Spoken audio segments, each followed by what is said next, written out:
মৌলভীবাজারের বড়লেখা উপজেলার ৫ নম্বর দক্ষিণ শাহবাজপুর ইউনিয়নের ছোটলেখা চা বাগানের ৪,০০০ শ্রমিক ১৫ দফা দাবি নিয়ে আন্দোলন শুরু করেছেন। সোমবার সকাল ১১টায় তারা এই আন্দোলন শুরু করেন। শ্রমিকদের অভিযোগ ও দাবি, সরাসরি ছোটলেখা চা বাগানের ম্যানেজার শাকিল আহমদ এবং পঞ্চায়েতের সভাপতি নানু মিয়ার পদত্যাগ। চা বাগানের ডাক্তার থাকা সত্ত্বেও অসুস্থ শ্রমিকরা পর্যাপ্ত চিকিৎসা সেবা পাচ্ছে না। শ্রমিকরা ময়লা ও আবর্জনা যুক্ত কুয়ার পানি পান করছেন।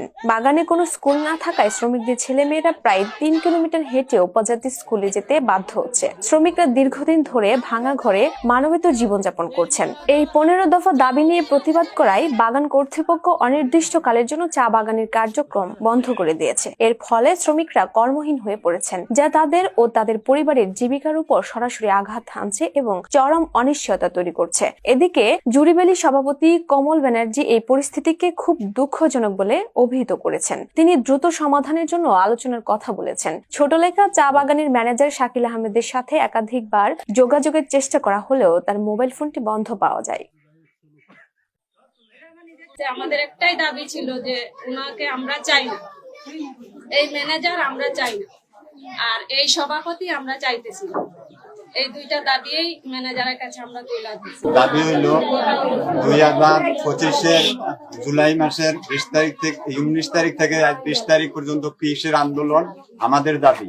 আমাদের দাবি হইল ঘর বাড়ি ঠিক নাই, আমরাও ঠিক নাই, আমাদের স্কুল নাই, আমাদের ছেলে মেয়ে উপজাতির স্কুলে যাইয়া পড়াশোনা করে, দীর্ঘ 3.5 কিলোমিটার হাঁটে যায় ছেলে মেয়ে, মেঘ বৃষ্টি কাদা পানি খুবই কষ্ট দুর্ভোগে আছে। এটা আপনারা জাস্টিফাই করতে পারেন, দেখতে পারেন এইটার জন্য।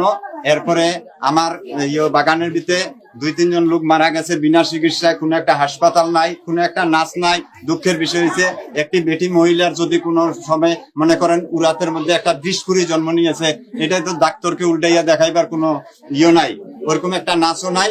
ছেলে আমি আমার মনে অনেক দুঃখ কষ্ট আছে। আমাদের বাগান, আমরা সারা জীবন আমাদের এই বাগান কাজ করি, এই বাগানটাকে আমরা সাজিয়ে রাখি। আজ বিগত 5 বছর আমাদের ম্যানেজার এই বাগানে চাকরি করেছেন, কিন্তু উনি একজন শ্রমিকের ঘর বা সেকশন গুলা, আমাদের যে মা বোন গুলা যে পাতা তুলে সেই সেকশন গুলান কিছু ভাবে মানে সযত্ন জিনিস বলতে তারা কোনো লক্ষ্য রাখেনি। তাছাড়া আমাদের রাস্তাঘাট এগুলা কোনো লক্ষ্য রাখেনি। ওনারা কি করেন, বাগান বাড়ির গাছগুলা যত পারেন কাটেন, সভাপতির সাথে সহায়তা করেন, নিয়ে যান, নিয়ে বিক্রি করেন, আর কোথায় নিয়ে যায় সেগুলো বলতে পারবো না, কিন্তু কোন শ্রমিকের ঘরে আজ পর্যন্ত একটু কাটে টুকরা লাগায় না। ঠিক না? গেছে যে আমাদের চুটলেখা চা বাগানটা বন্ধ হয়ে গেছে। ওনাদের এখানে শ্রমিকদের দাবি দেবার বিষয় নিয়ে সাহেবের সাথে কথাবার্তা চলছে, বা এই দাবি দেওয়া পূর্ণ হয় নাই বা ওনারা দিতে রাজি হয় নাই। এটার উপরে ভিত্তি করেই কিন্তু বাগানটা দেখা গেছে গতকালকের কথাবার্তা ছিল একরকম, এবং রাত পুহাতেই দেখা গেল সকালবেলা এটাকে আইনিভাবে 13 ধারা দিয়ে করে নোটিশ দিয়ে বাগানটা বন্ধ করে দেওয়া হয়েছে। আমরা এখানে এসে যেটা শুনলাম, তাদের মৌলিক যে দাবিগুলো আছে অনেক দিনের, আমরা ম্যানেজার সাহেবের সাথে অনেকবার কথা বলছি, উনি করছেন এইভাবে বলে দিনগুলো গড়িয়ে দিয়েছেন।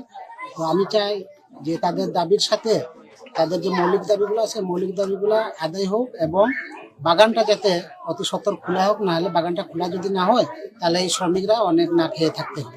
আমরা গতকালকে থেকে আন্দোলন চলছে আমাদের এই ছোটলেখা তমিরাবাদী ফাঁড়ি বাগান, ছোটলেখা মেইন বাগান, দুটো বাগান একত্রিত হয়ে আমরা এই আন্দোলন করছি।